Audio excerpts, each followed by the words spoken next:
Melihat 3 anak saya melayani Tuhan adalah suatu kebanggaan tersendiri. Ya, kalau kita punya anak, akhirnya anak kita bisa melayani Tuhan, itu sebuah, kalau menurut saya sih sebagai sebuah satu kesenangan tersendiri. Lebih baik anak saya bisa melayani Tuhan daripada melayani di dunia. Karena ketika dia ada di gereja akan lebih terjaga dibandingkan dia ada di luar. Oke, hari ini coba kita buka dalam 1 Yohanes 5 ayat 4 sampai 5.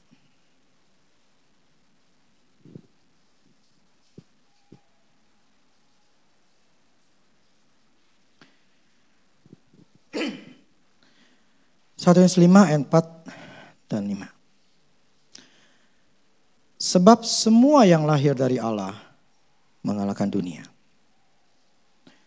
Dan inilah kemenangan yang mengalahkan dunia, iman kita.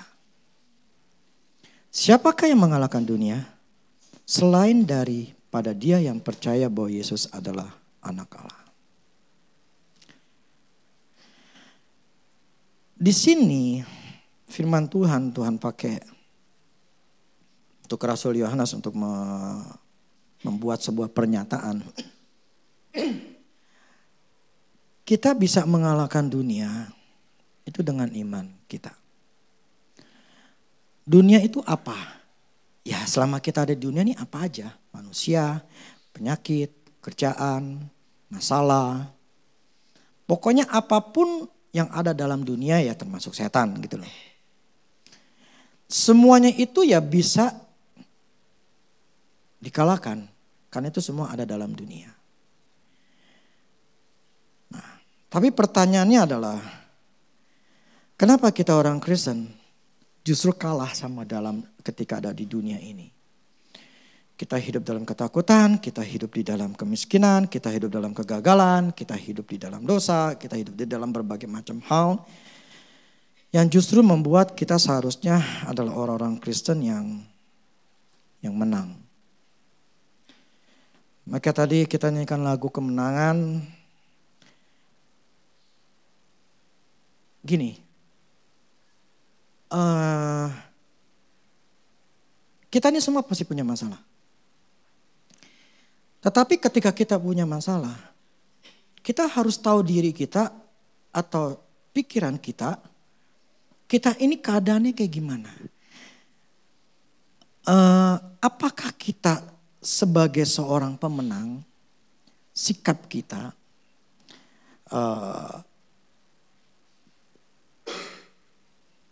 perilaku kita gitu loh. Apakah itu menunjukkan sebagai seseorang yang menang?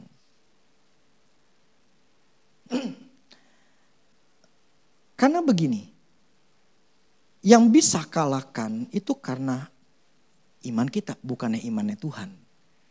Bukan imannya saya, maksudnya sebagai gembala, atau imannya orang tua, atau imannya suami, atau imannya istri gitu. Tetapi ini adalah kita ini ke sorga sendiri-sendiri. Kita harus mempunyai iman yang memang kita sendiri yang ngatur. Ya, kalau keluarga, ya kepala. Yang saya maksud untuk membawa keluarganya atau kehidupan daripada keluarga itu ya tergantung dari suami, kepala rumah tangga. Nah, yang bisa mengalahkan setiap masalah kita. Dan di sini firman Tuhan katakan, dia akan janjikan. Inilah kemenangan yang mengalahkan dunia. Cara mengalahkan dunia itu iman kita. Yaitu orang yang percaya bahwa Yesus adalah anak Allah. Saya nanya sama Tuhan, maksudnya apa sih Yesus adalah anak Allah? Kita percaya, kita harus percaya dulu bahwa Yesus adalah anak Allah. Maksudnya begini, ketika kita mempercayai Yesus sebagai anak Allah, itu menunjukkan begini, Allah mengirimkan Yesus sebagai anaknya yang tunggal itu untuk datang ke dunia untuk mati di kayu salib. Ini anakku gitu loh. Dan dia aku utus untuk datang ke dunia untuk menyelamatkan manusia, kemudian Dia dibangkitkan pada hari ketiga. Untuk menunjukkan bahwa Yesus itu udah menang. Anakku udah menang. Nah, kemenangan itu berada di dalam nama Yesus. Tadi kita nyanyikan di dalam nama Yesus. Nah, melalui Yesus itulah ada kemenangan. Nah, percaya gak kita bahwa Yesus sebagai anak Allah itu adalah sebuah iman yang harus kita punyai untuk menunjukkan bahwa Yesus ada anak Allah yang memberikan atau mempunyai janji untuk kemenangan. Kita buka dulu. Yakobus 2 ayat 17 sampai 24. Demikian juga halnya dengan iman. Jika iman itu tidak disertai perbuatan, maka iman itu pada hakikatnya mati. Tetapi mungkin ada orang berkata, padamu ada iman dan padaku ada perbuatan. Aku akan menjawab dia, tunjukkanlah kepadaku imanmu tanpa perbuatan. Dan aku akan menunjukkan kepadamu imanku dari perbuatanku. Engkau percaya bahwa hanya ada satu Allah saja. Itu baik. Tetapi setan-setan pun juga percayakan hal itu. Mereka gemetar. Hai manusia yang bebal, maukah engkau mengakui bahwa iman tanpa perbuatan adalah iman yang kosong? Bukankah Abraham bapak kita dibenarkan karena perbuatan-perbuatannya ketika ia mempersembahkan Ishak, anaknya di atas mezbah itu? Kamu lihat bahwa iman bekerja sama dengan perbuatan-perbuatan dan oleh perbuatan-perbuatan itu iman menjadi sempurna. Dengan jalan demikian genaplah nas yang mengatakan lalu percayalah Abraham kepada Allah, maka Allah memperhitungkan itu kepadanya sebagai kebenaran. Karena itu Abraham disebut sahabat Allah. Jadi kamu lihat bahwa manusia dibenarkan karena perbuatan-perbuatannya dan bukan hanya karena iman. Iman itu kita ngomong percaya harus ada pembuktian. Pembuktiannya adalah sikap kita, perbuatan kita. Lah kalau cuman ya saya punya iman. Tapi perbuatannya bertolak belakang. Jadi ada dua hal yang saya bukti bahwa iman yang disertai perbuatan itu buktinya apa? Kalau orang yang bilang iman, dia punya iman. Yang pertama itu tetapi bertolak belakang dengan firman Tuhan. Ya orang itu gak punya iman. Contohnya gini. Saya percaya bahwa Allah, firman katakan Allah akan mencukupi segala kebutuhanku menurut kekayaan dan kemuliaannya. Saya percaya, saya punya iman. Tapi faktanya dia khawatir. Sikapnya penuh dengan kekhawatiran, sikapnya pikirannya itu selalu aduh ntar gimana cukup gak, ntar bisa gak, ntar uangnya cukup gak, ntar nanti buat bayar uang sekolah gimana, ntar apa ya, nanti minggu depan gue makannya apa. Selalu berpikiran yang negatif tetapi mengatakan bahwa saya punya iman. Nah, Yakobus mengatakan itu iman kosong. Iman nol, bohong gitu loh. Jadi ketika kita mempercayai Tuhan sanggup menolong kita, sanggup mencukupi kebutuhan kita, tetapi pikiran kita negatif. Pikiran kita khawatir, bingung ntar gimana ya. Lah itu tidak menunjukkan kita itu percaya. Bagaimana kita bisa mengalahkan hal-hal masalah dalam hidup kita? Karena firman katakan yang bisa mengalahkan dunia itu adalah iman kita. Lah kalau kita nggak punya iman, gimana bisa menang? Enggak. Mana bisa menang? Lawang intinya bahwa Tuhan katakan kalau kau punya iman bisa ngalahin. Apapun di dalam dunia ini semuanya bisa kau menangkan. Ya firman katakan kalau lebih dari pemenang.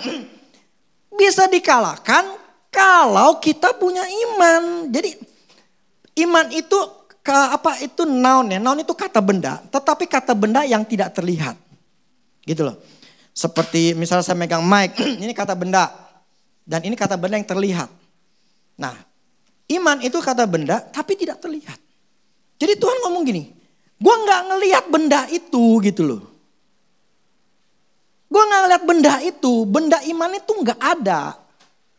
Itu ada di jiwa kita. Ada di hati kita. Gak ada. Nah, bagaimana bisa mengalahkan, mana bisa masalah bisa dikalahkan dan kau bisa memenangkan apapun gitu loh. Lawang gak punya gitu loh. Tapi ngomongnya saya percaya. Saya punya iman pasti bisa. Tapi otaknya khawatir. Otaknya bingung. Makanya Yakobus katakan itu iman kosong. Iman nol. Iman yang cuma diimanin doang tetapi nggak punya iman yang pasti. Nah ini susahnya, maksud saya begini. Kita harus sadar posisi kita tuh kayak gimana. Punya nggak iman yang percaya sama Tuhan? Karena ya itu passwordnya adalah mesti ada iman. Nah kalau nggak ada ya nggak bakal bisa. Saya jadi gini, makanya saya harus memperhatikan otak saya, pikiran saya. Karena saya sadar bahwa untuk saya bisa menangin apapun yang sekarang saya hadapin, itu nggak bisa menang kalau saya nggak punya iman. Lah iman itu ketahuan dari pikiran saya. Saya ini punya iman atau enggak tuh ketahuan dari pikiran saya. Artinya apa? Percaya. Lah percaya itu dari pikiran. Nah, dari pikiran itu saya tenang atau saya takut. Kalau saya tenang, berarti saya percaya. Jadi saya bukan mereview melihat diri sendiri gitu loh. Otak gua nih takut atau enggak? Hati gua nih lagi gimana? Kalau gua ketakutan, berarti gua enggak dalam iman. Gua enggak boleh kayak begini. Jadi saya menjaga supaya pikiran saya itu harus dalam keadaan peaceful, damai. Saya harus benar-benar menjaga. Terus sama tindakan saya. Kalau pikiran saya sudah bisa tenang, bisa percaya, maka tindakan saya pun akan tindakan percaya. Artinya tidak ada tindakan ketakutan. Kalau di sini saya negatif, tindakan saya pasti negatif. Akibat negatif, tidak akan terjadi apa-apa. Itu resikonya. Nah terus ada yang katakan, ya saya punya iman. Saya punya iman. Maka Yakobus katakan, tunjukkan kepadaku imanmu tanpa perbuatan. Nah, dan aku akan menunjukkan kepadamu imanku dari perbuatanku. Perbuatanku menunjukkan imanku percaya sama Tuhan. Contoh gini, saya percaya bahwa setan tidak akan bisa menjamah aku. Mulut ngomong kayak begitu. Tetapi ketika ke toilet atau ke tempat sepi, udah ketakutan. Aduh, ntar ada setan gak nih? Ntar ada setan gak nih? Ntar ada setan gak nih? Ntar ada setan gak nih? Ntar ada setan gak nih? Berarti cuman lip sync gitu loh. Cuman di mulut tetapi perbuatannya itu tidak menunjukkan punya iman. Perbuatan menunjukkan dia gak percaya gitu loh. Yang saya maksud begini, kita harus sadar posisi kita ini memang punya iman atau tidak. Lah kalau kita nggak punya iman berarti kita harus ngatur ulang nih otak kita, hati kita. Wah gue gak boleh kayak begini. Kenapa? Karena firman katakan semua yang lahir dari Allah itu mengalahkan dunia. Kita adalah orang yang lahir dari area benih Allah atau dari Roh Kudus dalam diri kita. Itu yang bisa mengalahkan dunia. Dan itu butuh iman. Jadi kita harus berpikir, gue mesti punya iman. Gue mesti menangin gue nih.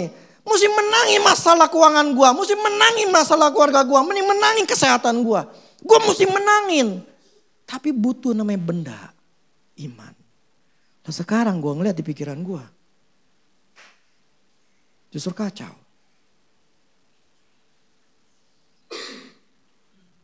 Artinya mesti dibetulin.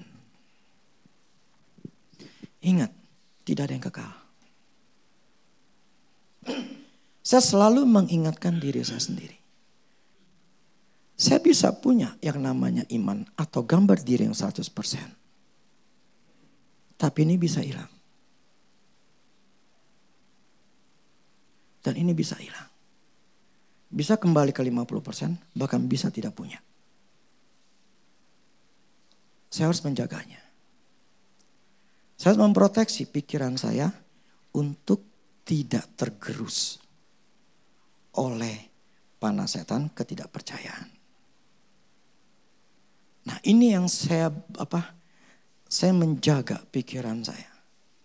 Dan itu yang mesti harus kita setiap hari itu kayak orang kita menganalisa gitu loh. Pikiran kita. Gue dalam keadaan apa? Gue dalam keadaan apa? Itu dianalisa. Dan kalau kita ngeliat, kok gue gak enak ya? Wah, ini gue gak bener nih. Gue mesti lawan. Gue harus beresin. Kenapa? Karena gue pengen menang. Karena gue harus berhasil. Gue gak boleh nih ini sampai nguasai pikiran gue. Sampai nguasai hati gue. Sampai tindakan gue jadinya aneh nih. Tindakan gue jadinya gak bener. Gue mesti rubah. Ini yang seharusnya kita tiap hari sadar. Menyadarkan diri kita. Kondisi kita itu seperti apa. Karena prinsipnya kalau kita berada dalam firman. Nomor 1 adalah damai sejahtera. Kalau enggak ada, berarti kita di luar Tuhan. Kalau enggak ada, kita di luar iman. Jadi kita harus menyadari diri kita sendiri. Saya akui ini enggak mudah. Apalagi kita bukan orang yang terbiasa menjaga diri. Orang tidak terbiasa untuk selalu membetulkan diri. Kalau nggak terbiasa membetulkan diri, akan kebablasan terus. Maka firman katakan sadarlah dan berjaga-jaga.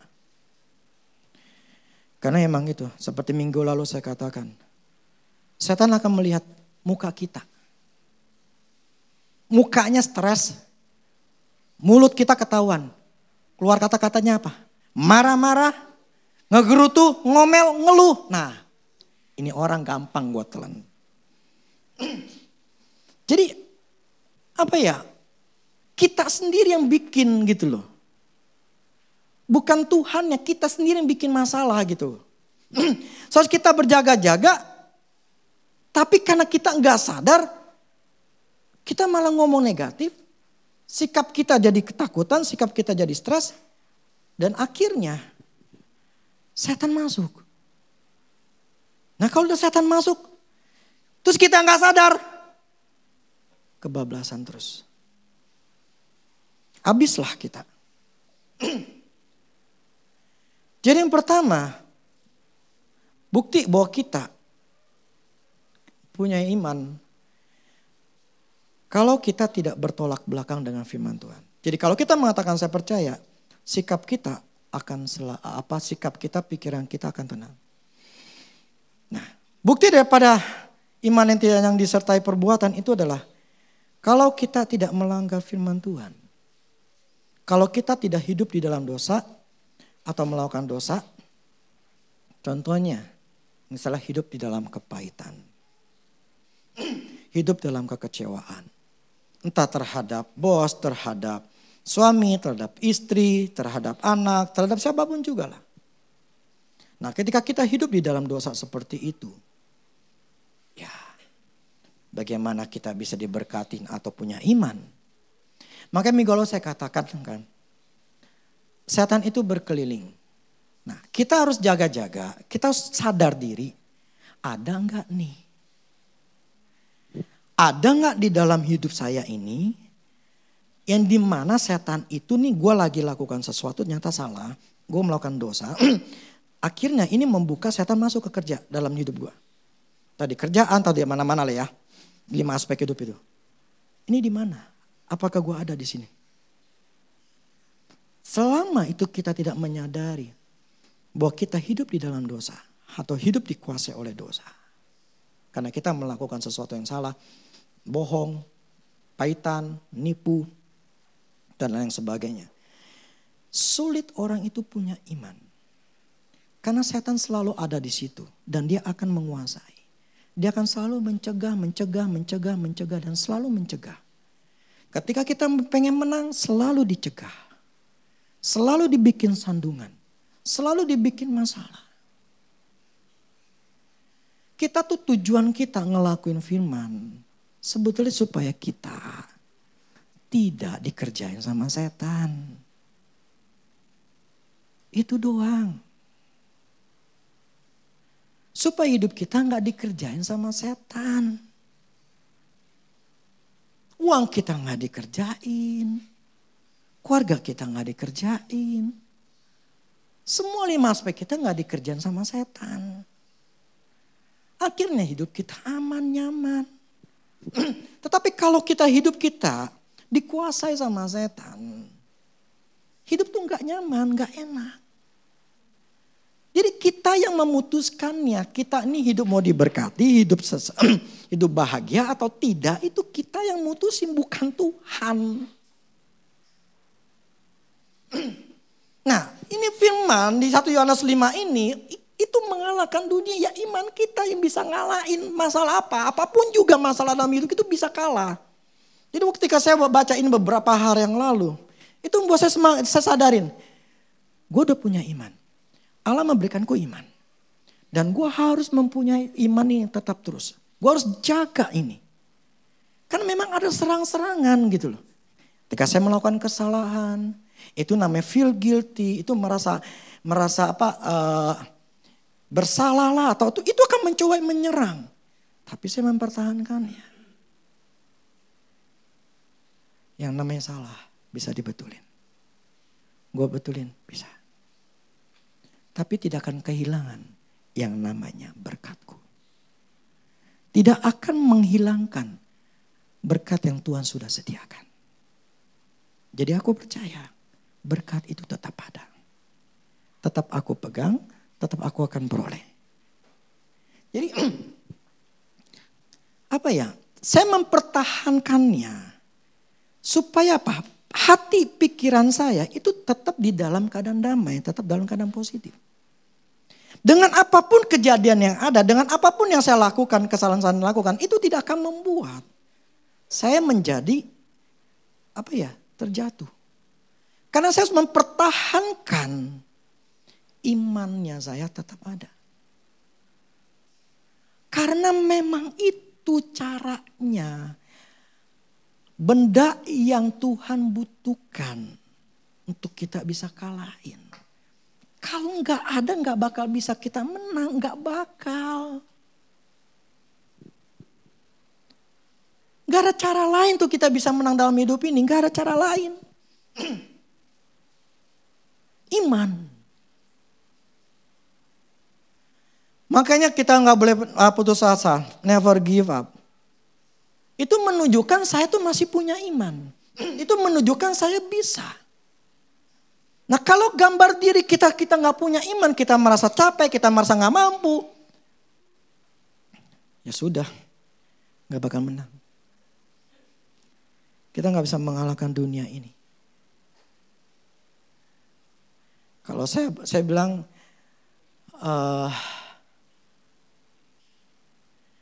mengalahkan pasar kalau saya ngomongnya.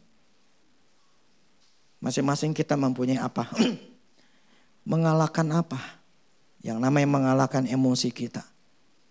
Yang mengalahkan yang namanya kesehatan kita. Mengalahkan namanya macam-macam dalam hidup ini. Saya bisa kalahkan. Saya bisa kalahkan. I'm a winner. Kita bisa melakukan kesalahan. Tetapi jangan kesalahan itu membuat kita jadi lemah. Mungkin kita belum dapat. Tapi bukan itu menjadi sebuah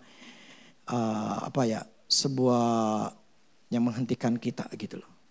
Tapi itu tetap kita move on. Tetap kita maju, kita tetap melangkah. Jadi kita mempertahankan iman. Makanya orang-orang berhasil dalam hidup dunia ini adalah orang-orang yang tetap maju tanpa ada kata menyerah. Jadi iman tanpa perbuatan adalah mati. Mati, gak ada kehidupan, gak ada perubahan, gak ada sesuatu yang terjadi. Di sini Yakobus bicara memberikan contoh Abraham.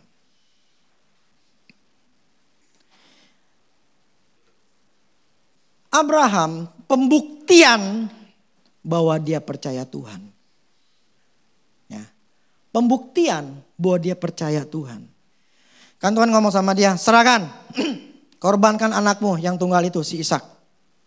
Nah, apa buktinya kalau si Abraham ini percaya sama Tuhan? Dengan cara apa? Dia bawa itu si Ishak. Dan ketika dia bawa Ishak, digeletakin si Ishak. Ketika pembuktiannya apa? Ketika si Abraham ini megang pisau, dia tuh mau tusuk. Disitulah Tuhan bilang stop. Kalau saat itu Abraham cuman bawa dan kemudian dia nangis, kalau di film kan nangis lah, dia teriak-teriakan. Itu nggak benar karena tidak ada firman-Nya. Tapi ketika dia menyerahkan, dia benar-benar nyerahin. Jadi dia tidak menangis, dia tidak berusaha. Tuhan janganlah, coba kau ada kambing atau apa gitu gantiin. Enggak ada. Pembuktiannya adalah ketika dia mau bunuh si Ishak. Nah Tuhan katakan stop. Dan kenapa si Abraham ini berpikir bahwa gue bunuh, toh nanti dihidupin sama Tuhan. Gua bunuh, toh nanti dihidupin sama Tuhan. Karena satu, karena dia dengar Tuhan ngomong bahwa Ishaklah yang akan jadi ahli warisnya. Karena dia ada pembantu, itu Tuhan ngomong bukan dia. Abraham bilang, saya gak punya anak. Saya cuma hanya akan nyerahkan ke pembantu saya, harta saya. Tapi Tuhan ngomong, bukan dia. Tetapi anakmu lah yang akan mewarisi. Padahal dia gak punya anak. Tapi Tuhan janjikan anakmu lah. Jadi ketika dia mau bunuh, dia percaya. Tuhan pasti bangkitin anak gua. Kenapa dia ngomong? Ishak lah yang jadi ahli waris. Lah kalau dia mati, siapa yang warisin? Nah Tuhan tuh ngomong bahwa ini jadi ahli waris. Berarti walaupun gua matiin, Ishak akan dibangkitin. Makanya tindakan dia, faktanya dia mau bunuh. Nah, itu namanya iman. Si Abraham itu melihat di dalam bayangannya, imajinasinya. Dia tetap melihat Ishak gue matiin, gue ngeliat juga dia hidup. Jadi imajinasinya tidak menggambarkan bahwa anaknya mati, udah selesai. Nah kalau imajinasi kita menggambarkan gua bangkrut. Misalnya gini, gua percaya tetapi imajinasinya bilang gua tetap bangkrut. Gua tetap gak bisa. Gua tetap sakit. Gua tetap takut. Terus apa pembuktiannya bahwa kita ini adalah percaya sama Tuhan? Kalau di bayangan di otak kita aja, imajinasi kita enggak membayangkan gue sembuh. Enggak membayangkan gue berhasil. Enggak membayangkan gue naik level. Enggak ada bayangan seperti itu. Mana bisa dibilang punya iman kita seperti itu? Lawang yang ada cuma negatif. Makanya kita harus menjaga diri kita. Sekarang otak gue mikir apa? Hati gue nih takut enggak? Gue mikir ini gimana nih?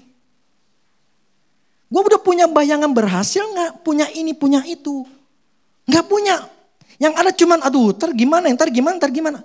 Itu berarti gak punya iman. Nanti waktu Januari saya ngomong bicara masalah gambar diri. Itu tujuannya supaya imajinasi kita tuh harus punya yang benar. Kalau gak punya, gak dapat.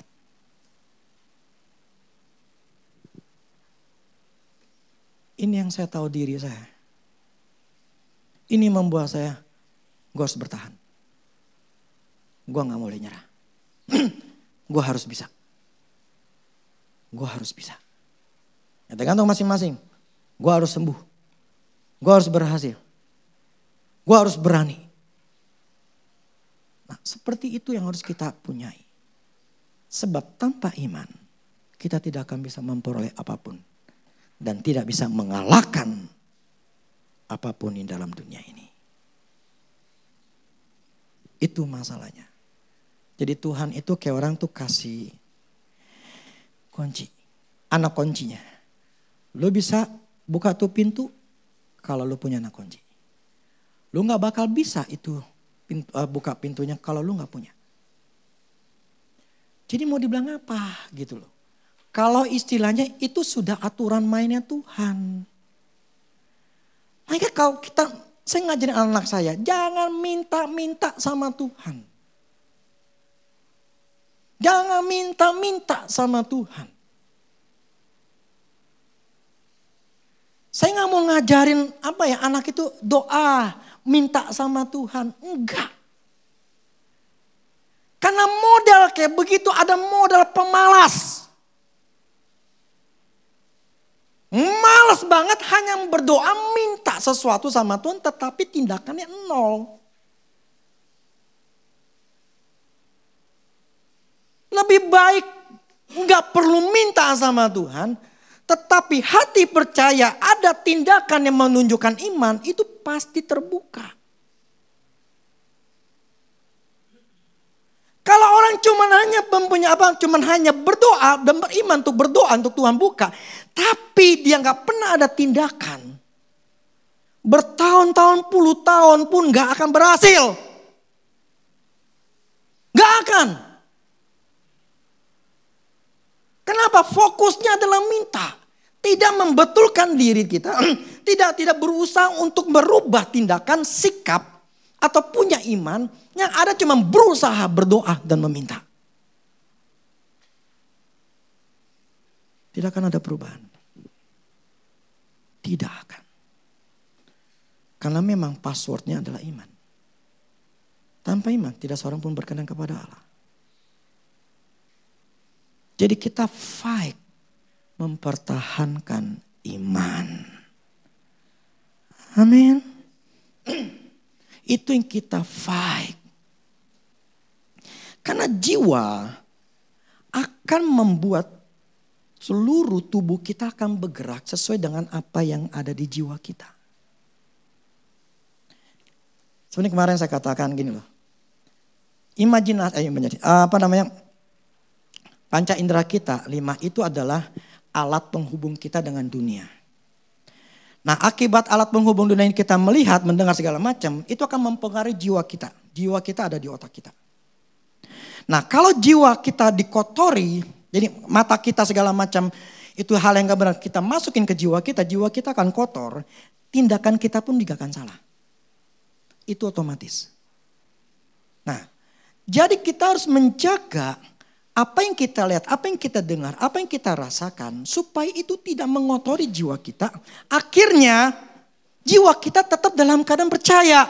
Kalau kita enggak menjaga-jaga seperti itu, dijamin selalu takut, selalu khawatir. Akibatnya enggak dapat. Akibatnya enggak dapat. Saya tahu banget. Makanya saya sadar gue gak boleh kayak begini. Gue mesti fight untuk tetap punya iman. Never give up. Gue harus punya yang namanya positif. Gue harus tetap percaya. Gue harus bisa. Ini yang seharusnya kita punya. bukan pejuang doa yang hanya meminta, tapi pejuang iman. Amin. Jadi iman kita harus disertai dengan perbuatan. Allah bekerja memberikan ketika si Abraham itu mau bunuh anaknya. Tuhan stop. Dia sudah sediain. Itu yang namanya kambing atau domba. Untuk menggantikan Ishak. Ketika kita mempercayai Tuhan dengan sikap perbuatan kita. Kelihatan memang punya iman. Tuhan tuh bukain. Tuhan tuh sudah sediakan apa yang kita butuhkan, apa yang kita harapkan itu akan terjadi. Gak mungkin gak. Dan itu akan terjadi kalau tindakan kita sama dengan iman kita. Ketika sama, terjadilah yang namanya mukjizat atau pintu terbuka. Jadi kita harus sadar diri.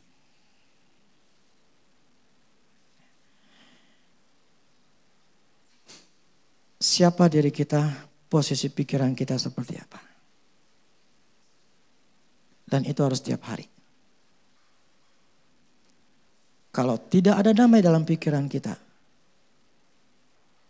berarti kita dikuasai sama yang lain. Maka setiap pagi saya datang, istilahnya saya berjalan di perumahan saya. Saya selalu mengucap syukur dengan apa yang Tuhan sudah sediakan.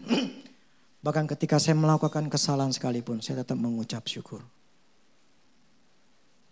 Karena saya tahu, pikiran harus dijaga total. Damai sejahtera harus dijaga. Dan saya nggak mau ngontorin. Karena itu akan membuat saya takut, membuat saya jadi lengah, membuat saya jadi bingung. Itu saya nggak mau. Jadi saya tuh berusaha. Saya itu berusaha. Dan ketika ada hal yang coba masuk dan saya tahu ini apa kayak orang tuh ada di pinggiran gitu loh. Udah mulai nempel, ada di pinggiran nih, tapi belum masuk. Tapi sudah ngerasain. Nah itu saya tendang. Saya akan ngomong, saya tolak. Karena saya tahu kalau ini udah nempel, ini bahaya. Mau gak mau saya harus tendang supaya ini gak menguasai saya. Jadi saya tolak, istilahnya saya gini loh. Hidup dan mati kita dikuasai oleh apa? Mulut, lidah. Jadi dengan lidah kita buat hidup kita create hidup kita. Jadi saya ngomong gitu loh. Saya ngomong ya dengan berbagai macam ya menurut saat itu saya harus omongin seperti apa. Tapi prinsipnya saya harus ngomongin saya menciptakan hidup saya melalui mulut saya. Dan saya membayangkan, mengimajinasikan apa yang saya inginkan. Saya punya gini loh, apa yang saya inginkan karena saya udah tahu gas wheel-nya. Jadi saya membayangkan apa yang sudah Tuhan sediakan sama saya. Walaupun keadaan lagi gak enak, saya ngomong. Sebab iman timbul dari pendengaran, dari kuping kita. Lah kalau kuping kita gak dengar firman, mana bisa timbul iman? Makanya kita tuh kadang-kala teriak, kita harus ngomong. Tujuan apa? Supaya nih kuping kita dengar. Tapi kalau kita mendiamkan, ditekan, gak ngelawan, ditekan, ya habislah. Stres lah kita. Jadi khawatir, jadi marah. Karena kita mendiamkan setan itu selalu nusuk kita, selalu manai kita. Selalu kita biarin aja gitu loh. Bahkan kita olah. Hebatnya lagi kita olah. Iya ya benar ya, nanti kalau dia begini betul juga ya. Waduh emang betul nih kalau gue ini begini nih. Waduh bener juga, waduh gawat nih. Makin stres lah.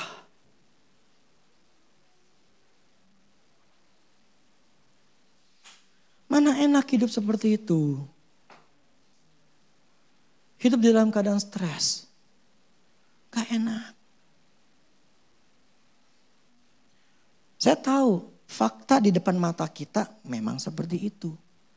Tetapi kita harus punya fakta apa yang Tuhan katakan. Kita ciptain. Tapi ngeciptain sesuai dengan firman Tuhan. Bukan apa kita menciptakan sesuatu yang semaunya kita gitu loh. Gak bisa juga. Maksudnya hal-hal yang negatif jadi hal yang bicara yang gak benar. Itu tetap gak bisa. Harus sesuai dengan firman. Kita sadar. Hidup kita tergantung pikiran kita.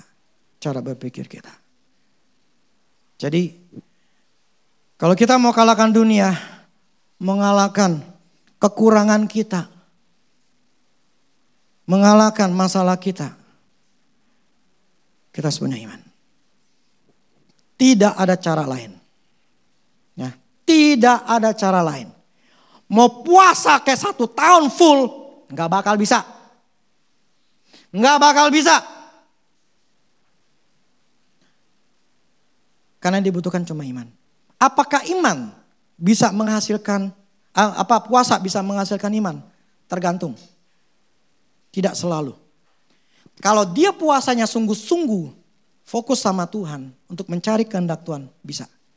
Tapi kalau puasanya hanya menangis, merengek, mengeluh, menangis, ngerengek, gak bakal punya iman. Karena fokusnya hanya adalah masalah. Bukan fokusnya bahwa kemampuan Allah yang memampukannya. Percayalah, saya sudah pernah puasa seperti itu. Gak berhasil. Saya puasa pernah 3 hari, jadinya 2,5 hari. Puasa Esther, enggak makan, enggak minum sama sekali, kagak sama sekali. Setengah mati. Apakah kemudian Tuhan langsung memberkati saya? Enggak. Saya puasa selama pernah 30 hari, 40 hari.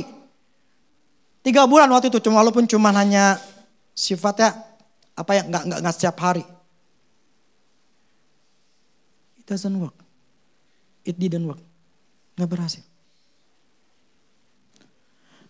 Karena patokan kita adalah, patokan firman bukan kita. Patokan Tuhan adalah iman. Hanya iman nih bisa mengalahkan dunia. Nggak punya iman, nggak bakal menang. Dan iman kita harus tahu dari perbuatan kita. Oh, perbuatan kita lemah lembut. Oh, perbuatan kita nggak ngomel-ngomel. Oh, perbuatan kita nggak ngeluh. Nah, lu punya iman. Tapi perbuatan kita, sikap kita marah, wah, ngomel-ngomel mulu, mengeluh terus. Gak punya iman. Gak punya iman, gak bakal bisa menang. Gak bakal. Wah, Tuhan kan baik. Tuhan punya aturan. Nangkap ya? Tuhan punya aturan main. Jadi jangan seenak kita. Tuhan itu maha baik, maha pengasih.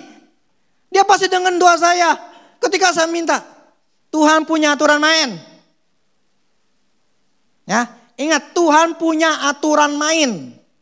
Titik. Gak mau ngikutin, gak bakal bisa. Lu mau nangis apapun juga gak bakal bisa. Karena aturan mainnya iman. Yang saya maksud sadarin. Supaya kita bukan menjadi orang Kristen yang imannya buta. Maka saya lebih suka adalah mengajarkan adalah fakta perbuatanmu apa. Itu aja. Kalau perbuatan menunjukkan imanmu, kau bisa. Bisa kalahkan. Bisa menang. Bisa berhasil. Tapi faktanya kalau cuma nangis doang. Cuma merengek doang. Tetapi tidak mau berusaha lagi. Sudah capek Tuhan. Udah ngelakuin ini gak bisa. Ngelakuin itu percuma juga. Tuhan gimana?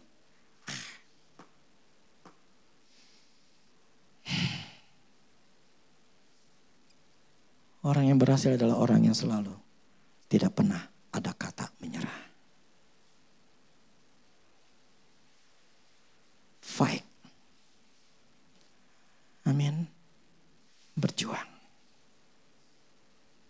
tidak mudah. Seorang pemenang itu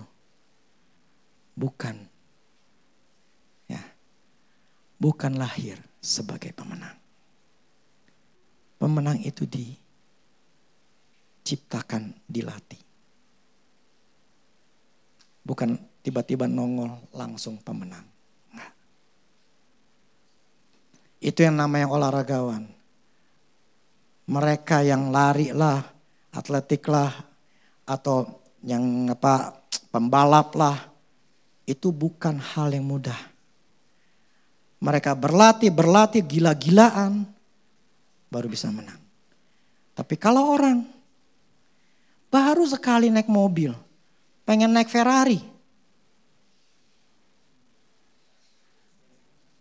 gila nggak?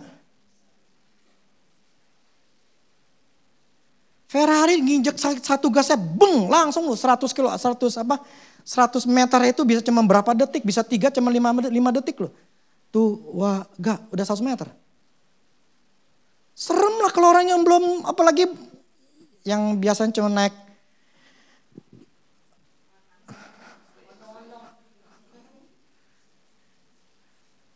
Gak bakal bisa. Nabrak ya.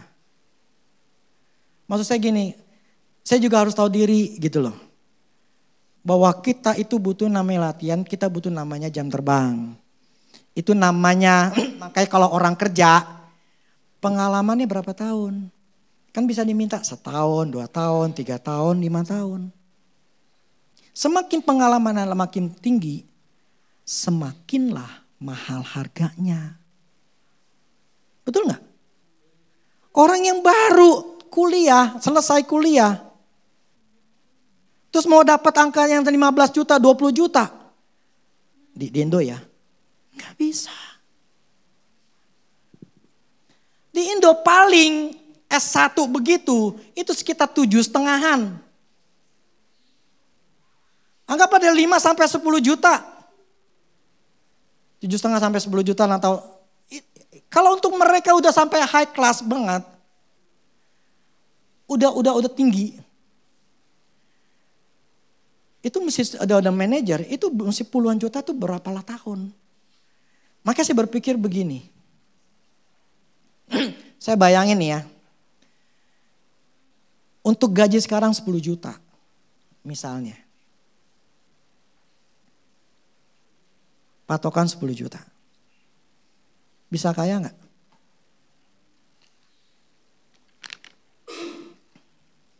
Gaji 10 juta. Bisa kaya nggak?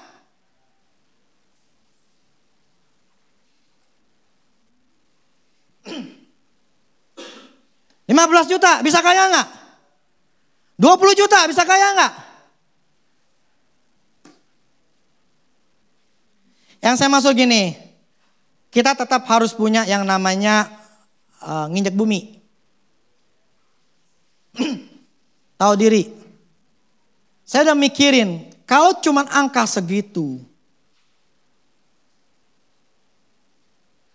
ya ini pikiran buat anak-anak saya, si Manuel segala macam.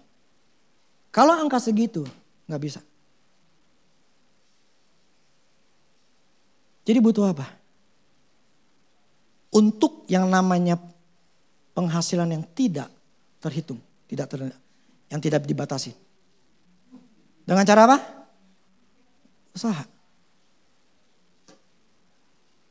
Usaha itu tidak dibatasin. Mau berapa juta gaji kita, kecuali kamu dapat kerja di sebuah tempat kerjaan tapi dapat saham. No problem. Tapi kalau nggak sampai dapat saham,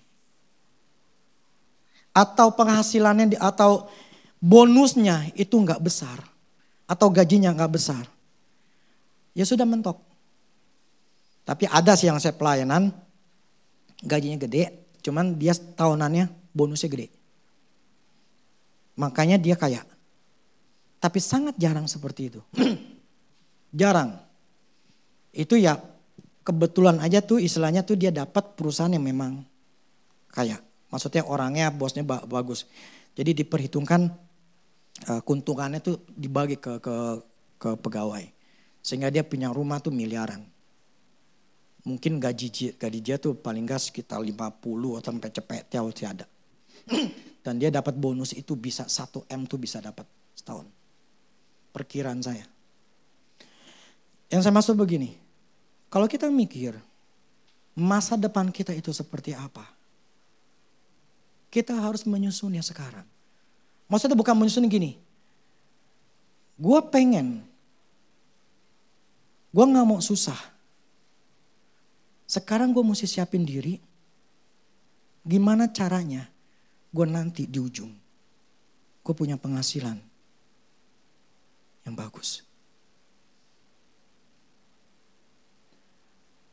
Yang saya maksud adalah sikap. Makanya saya buat anak-anak saya modalin mereka itu dulu adalah dengan sekolah. Saya modalin dulu mereka dengan sekolah, tujuannya apa? Mempermudah. Sebab ketika nanti tetap saya pengen mereka usaha. Karena tetap yang namanya gaji 15 juta, 20 juta, 30 juta. Apa bisa punya rumah miliaran? Bisa nyicil 15 tahun, 20 tahun. Tetapi alangkah lebih baik ya kalau punya usaha sendiri. Yang mau berapa duitnya tergantung dia sendiri. Plus tidak diatur. Tapi enggak mungkin bisa jadi usahawan kalau belum punya pengalaman. Enggak bisa. Makanya saya suruh mereka nanti, mereka kerja dulu. Saya enggak akan kasih mereka usaha kalau mereka belum bisa kerja dengan hasil yang bagus. Lah kalau mau usahakan lebih susah. Mental itu jauh lebih susah. Namanya kalau pegawai, tinggal datang, kerjain, tugasnya selesai pulang. Tapi kalau namanya usaha, mesti mikirin ntar gimana, mesti bikin aturan mainnya untuk prospeknya seperti apa, itu ada susunan-susunan, nah itu lebih susah. Nah itu kan butuh otak yang lebih punya kemampuan. Lah kalau otak dia belum nyampe, gak punya pengalaman, apalagi pendidikannya rendah, gak bakal punya kemampuan seperti itu, gak punya. Karena otak manusia itu berkembang. Dari masih kecil sampai besar, itu berkembang. Dan berkembangnya itu jiwanya, itu karena ada yang namanya masalah. Ada masalah? Gimana cara ngatasinnya? Nah kalau selama di sekolah dia gak punya masalah, gak ada PR, gak ada kerjaan, mana bisa dia punya otak yang berkembang untuk mengatasi masalah? Ingat, hidup itu susah. Hidup di dunia itu butuh berjuang. Betul gak? Itu enggak seenaknya. Saya adalah anak Allah. Allah kan aku diberkati. Yes. Tapi ada syaratnya. Nangkep enggak? Ada syaratnya. Nah ini problemnya kita orang Kristen dari dulu diajarin doa aja.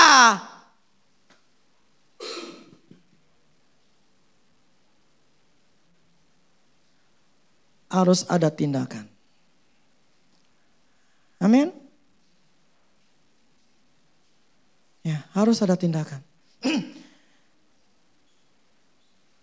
Jadi gini, hari ini kita belajar iman kita harus disertai dengan perbuatan.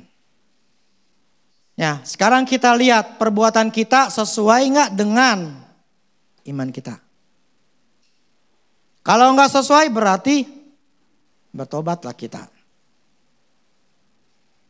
Terus kedua, kita harus tahu otak gua nih saat ini percaya atau enggak. Atau dipenuhi dengan ketakutan, dipenuhi kebingungan nanti gua masa depan gua seperti apa. Nanti gua jadinya seperti apa. Gua banyak macem lah. Yang masih muda untuk masa depannya, yang udah tua nanti tuanya kayak gimana. Nah kalau itu negatif, berarti gak punya iman. Saya gak punya pikiran negatif untuk masa depan anak saya.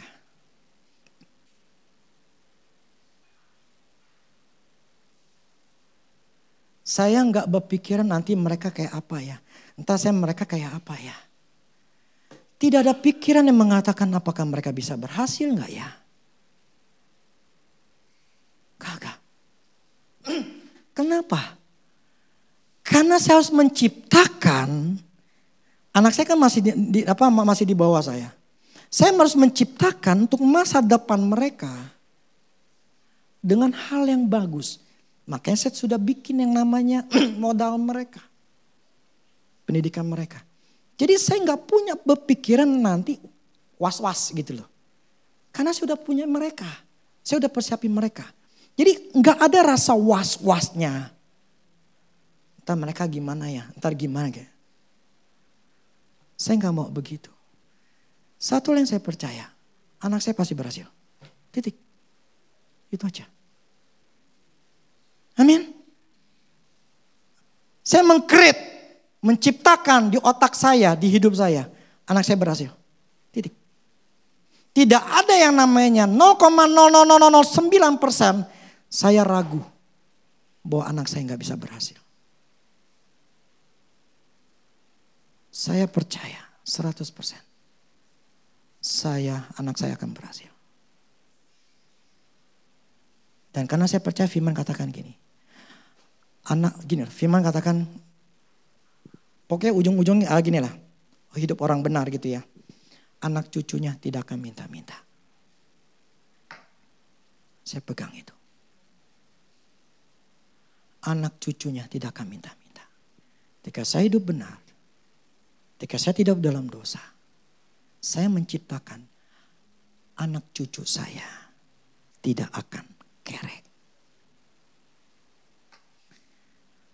Bahkan saya ini lagi menciptakan di otak saya. Enggak cuman anak saya lagi ciptakan untuk cucu saya. Saya sedang menciptakan nanti seperti apa ya, saya gak mau ngomongin. Pokoknya saya sudah menciptakan, gua akan siapkan cucu gua akan begini-gini. Gini loh. Tetap ya. Ingat gini. Semua Tuhan yang atur. Amin. Kita punya planning, serahin itu semua sama Tuhan. Tapi yang saya lakukan ini, saya menjaga otak saya, pikiran saya. Seperti firman katakan, biar yang baik, yang suci, yang mulia, yang sedap didengar, itu pikirkan semua. Saya menciptakan, saya meng-create, saya akan buat anak saya seperti ini, cucu saya begini. Daripada saya mikir ntar cucu gue nanti gimana ya, ntar anak gue gimana ya. Lebih baik saya ngomongin mikirin yang benar.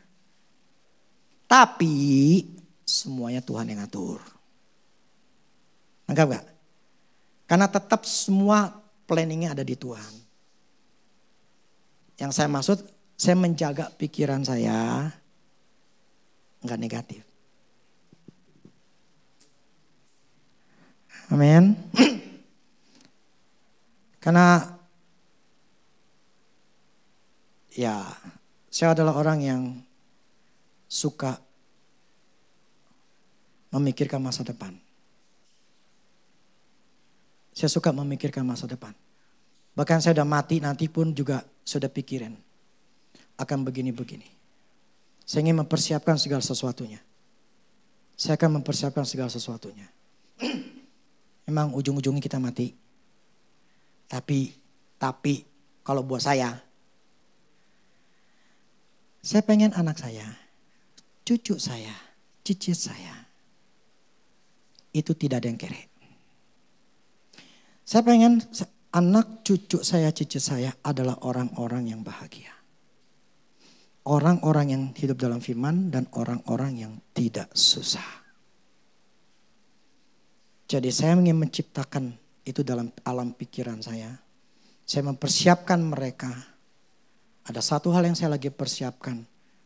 Setelah semuanya saya dapat semua, saya akan persiapin semua. Karena saya gak mau anak saya susah. Dan saya gak mau cucu saya susah. Amin. Jadi sadarin sekarang kalau ada yang negatif. Cepat-cepat beresin. Ya, cepat-cepat beresin. Oke, yuk, musik.